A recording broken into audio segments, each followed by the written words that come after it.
Good afternoon, my faithful listeners, and thank you for tuning in to the Post-Apocalyptic News Radio, your only source for the latest goings-on in the little corner of the post-apocalyptic wasteland we call home. Today is the 5th of June, and we're live at the bottom of the hour for more of the latest.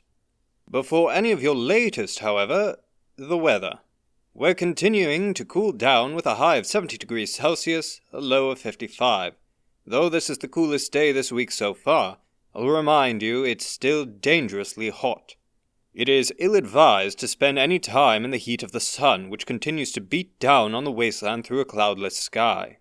As well, fallout-ridden dust devils continue to plague us. These are incredibly dangerous to one's health. It is our recommendation that all travel be kept to a minimum. Going beyond the walls of one's shelter may end in one's untimely demise. Moving on from the weather, it's time for our daily siege report. The MCR invaded and took control of our wasteland not long ago, but the studio's defenses held. Now, a bitter standoff between your home for music and news and a society of brutes. Yesterday, our broadcast was cut short. It was the shortest broadcast we'd ever run. This, as we were attacked by the lame mules. Or rather, we appeared to be. Mr. Octavian decided to waste his resources throwing both men and explosives at our wall in what appeared to be a legitimate attempt to breach our defenses. However, it was a lie. We are unsure why exactly he would pull such a maneuver, but I have my speculations. It may be that he is attempting to lower our guard, to cry wolf, so to speak, that we might not take a legitimate attack seriously, making it easier to strike later.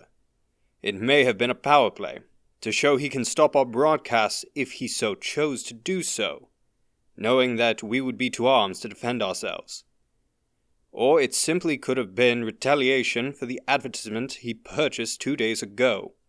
While I have no proof to back any of these, I like to think, and this is my personal opinion, that Mr. Octavian was simply throwing a tantrum, as he's upset that he got called out for his ad. A terrible shame that is. I should like to have thought he was better than that. But then he is one of the MCR's playthings. Moving on. From our anonymous sources in the wasteland, we have some of the latest news. This story from Romulus's Glory Arena and the arena master Barbara Shepard. Miss Shepard, it would seem, has gone missing. Early this morning it was reported to us that Miss Shepard was nowhere to be seen on the arena's grounds. This despite not having left the arena since purchasing the property some years ago. Those close to Miss Shepard are concerned foul play may be involved, that the arena master may have been taken against her will. Unfortunately, the arena is controlled by the MCR, and thus missing persons reports must go through them. However, they have ignored all such reports so far, going so far as to ordering those reporting Miss Shepard's disappearance to be silent and not bother them with the matter. I must admit, while the NSD wasn't perfect, they at least took the time to look into all reports given to them, especially missing persons. The responsibility, it seems, goes out to the people. If you see Barbara Shepard anywhere in the wasteland, please inform staff at Romulus's Glory Arena as quickly as possible. With that, it's time now for a quick commercial break. When we come back, we'll discuss one of the wasteland's beasts. Stay tuned. Good afternoon, and thank you for staying tuned through the advertisements. As you know, it's illegal to do business with us, so please allow me to advertise segments here on PANR. Are you bored of the destroyed books and half-rotted literature which yet remains scattered across the wasteland? Are you and folks around you dreadful storytellers? Do you need a relatable adventure to sit down and listen to in the evening? Then I do believe we have just the thing for you. After the evening radio music has played, and the hour strikes 2300, one Mr. Adam Johnson takes the microphone. Not one for the mic himself, Mr. Johnson puts on one of our novellas for your enjoyment.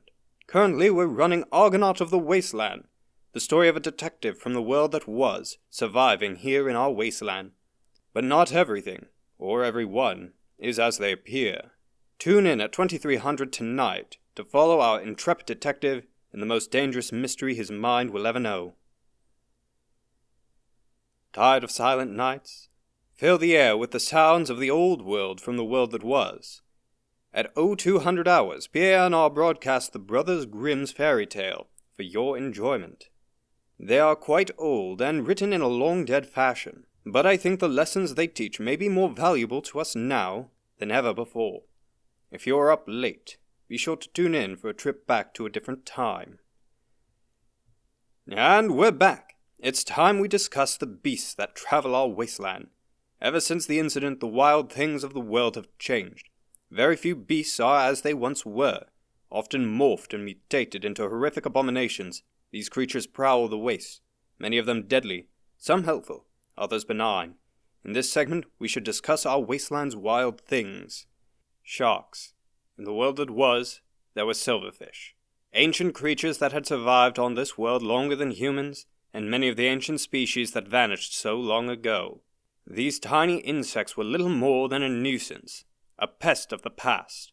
Now, however, there are creatures very similar in design, but with bodies much larger, twice the size of any man, a face to give you nightmares, and a monstrous antenna-like protrusion that pierces their prey. They burrow in the ground and travel just beneath the surface, at speeds not dissimilar from a horse. These creatures may be upon their victim in moments. They are strictly predators and have destroyed settlements in the past. Rumor has it, however, that a man to the distant west has tamed such a beast, and rides it as a means of transportation, though this is a rumor, and is incredibly dangerous to attempt. Do not attempt to ride the shark, for it may be the last thing you do. The terrible creatures.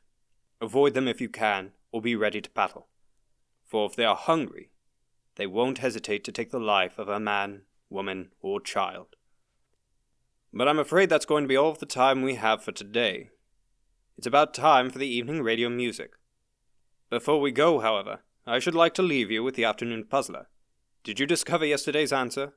I will remind you the question was, what do you call a factory that sells passable products?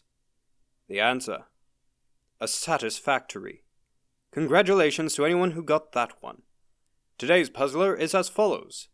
What do you call a man with a rubber toe? Think about it, and tune in again tomorrow for the answer. But I'm afraid that's all of the time we have for now. Thank you all so much for tuning in. Until next time, I wish you all the very best. And if you're truly out there, good luck.